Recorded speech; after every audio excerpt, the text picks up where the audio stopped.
అదే RTV app వార్తల్ని క్షణాల్లో చదివే అవకాశం ఉంటుంది. ఒక న్యూస్ పేపర్, ఒక టెలివిజన్ ఛానల్ మీ చేతుల్లో ఎప్పుడూ ఉంటాయి. రాష్ట్రంలో గత కొన్ని రోజుల నుంచి కూడా కురుస్తున్న వర్షాలు కూడా రాజధాని ప్రాంతం పూర్తిగా నీట మునిగిన పరిస్థితి. అక్కడ జనజీవనానికి కూడా పూర్తిగా ఇబ్బందులు ఎదుర్కొంటున్న ఈ నేపథ్యంలో అక్కడికి సహాయార్థం కూడా ప్రకాశం జిల్లా నుంచి కొంతమంది రెవెన్యూ సిబ్బంది అయితే తమ సహాయ సహకారాలు అందిస్తున్న పరిస్థితి ఇక్కడ చూడవచ్చు.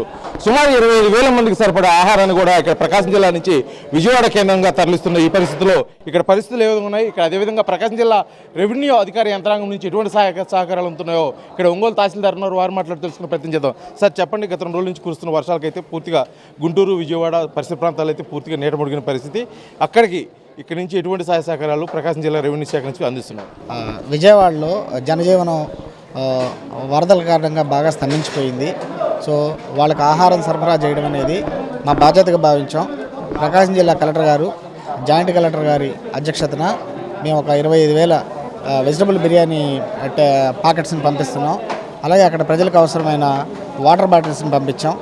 అలాగే biscuit packets, tea packets, rusk ప్యాకెట్స్ని కూడా మేము పంపించడం జరిగింది. అలాగే నిన్న రెస్క్యూ ఆపరేషన్స్ కోసం మేము కొత్తపట్నం నుంచి ఇతరతర ప్రాంతాల నుంచి కొన్ని బోట్స్ను కూడా విజయవాడ పంపించడం జరిగింది. సో మానవతా దృక్పథంతో మరియు రాష్ట్ర ప్రభుత్వ ఆదేశాలతో మా ఉన్నతాధికారులు, జిల్లా అధికారుల యొక్క వాళ్ళ యొక్క నాయకత్వంలో మేము విజయవాడ ప్రజలకు మా విద్యుత్ ధర్మంగా ఈ సహాయాన్ని మేము చేస్తున్నాం. మొత్తానికి మీరు ఇక్కడ నుంచి రెవెన్యూ అధికారుల నుంచి సహాయ సహకారాలు అందిస్తున్నారు. మొత్తానికి ఈ ఆహారం అందించడంతో పాటు ఇతర సేవలు కూడా, అంటే బోట్స్ పంపించడం కూడా జరిగింది. అలాగే ఇంకా ఇతర సహాయ సహకారాల కోసం, అక్కడ ఉన్న ప్రజలకు ఇబ్బందుల నుంచి బయటపడేదాని కోసం మరి ఏమైనా సహాయ సహకారాలు ఏమన్నా జిల్లా రెవెన్యూ అధికారుల నుంచి ఏమైనా చేస్తున్నారా? ముందు ఈ ప్రస్తుతానికైతే అక్కడ ప్రజలకు ఆహారం అనేది చాలా ప్రధానమైన సమస్య.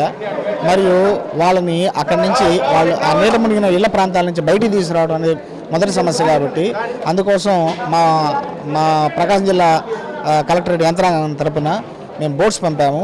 అలాగే ఆహార పదార్థాలు పంపుతున్నాము. సో ఇంకా ఏమైనా ఇతరత్ర అవసరాలు ఉంటే మా కలెక్టర్ గారి నాయకత్వంలో వాటి పరిష్కారానికి కూడా మా వంతు ప్రయత్నం మేము చేస్తామని ఈ సందర్భంగా తెలియజేసుకుంటున్నాం. అయితే చెప్పండి, మీరు మొత్తానికి ఇక్కడి నుంచి ఎప్పటి నుంచి ఆహార పదార్థాలను తయారు చేస్తున్నారు? అంటే 25,000 మంది కంటే చిన్న విషయం కాదు. సుమారు రాత్రి నుంచి వర్క్ చేస్తున్నారు. ఎప్పటి నుంచి పనిచేస్తున్నారు? ఎంతమంది సిబ్బంది ఈ కార్యక్రమంలో పనిచేస్తున్నారు? ఫుడ్ సేఫ్టీ డిపార్ట్మెంట్ అండి. కలెక్టర్ గారి ఆదేశానుసారం ఫుడ్ సేఫ్టీ డిపార్ట్మెంటు వేడివేడిగా పరిశుద్ధమైన ఆహారం అందిస్తున్నారు. ఇక్కడ తయారు చేపిస్తున్నాం.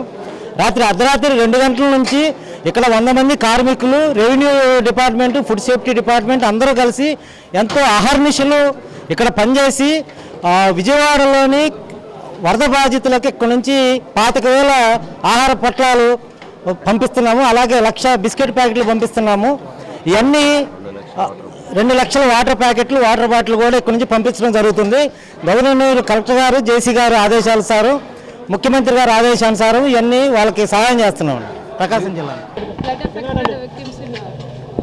విజయవాడ వారికి మనకు ప్రకాశం డిస్ట్రిక్ట్ నుంచి దాదాపు 25,000 ఫుడ్ ప్యాకెట్స్ పంపడం జరుగుతున్నది. అదేవిధంగా వారికి కావాల్సిన water bottles, milk packets, biscuits, breads, candles, match boxes ఇవన్నీ కూడా ఆల్రెడీ పంపాము. ఇంకా కూడా ఈవినింగ్ డిన్నర్ కావాల్సిన సుమారు ఎంతమంది మీరు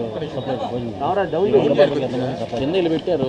చెప్పాము కదా, 25,000 పంపిస్తున్నాము. ఇంకా ఒక 50,000. ఇది మొత్తానికి ఇప్పుడు మనం చూస్తూనే ఉన్నాము. ఇక్కడ మొత్తం ఈ కళ్యాణ మండపం మొత్తం కూడా పూర్తిగా ఆహారాన్ని తయారు చేస్తూ అయితే ఇక్కడ కనిపిస్తున్న పరిస్థితి. వాళ్ళు మొత్తానికి గత రాత్రి నుంచి కూడా ఇక్కడ 25,000 మందికి సరిపడా ఆహారాన్ని తయారు చేస్తూ కూడా ఇక్కడైతే రెవెన్యూ సిబ్బంది, అదేవిధంగా ఫుడ్ సేఫ్టీ అధికారులు, దానికి సంబంధించిన ఇతర అధికార యంత్రాంగం పూర్తిగా అయితే ఈ కార్యక్రమం నిమగ్నమైపోయిందని చెప్పుకోవచ్చు.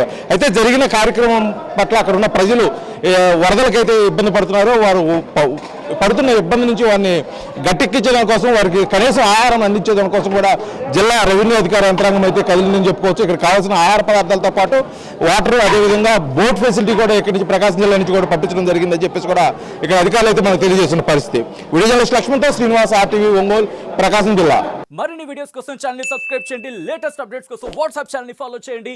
అండ్ లింక్ డిస్క్రిప్షన్ లో ఉంది.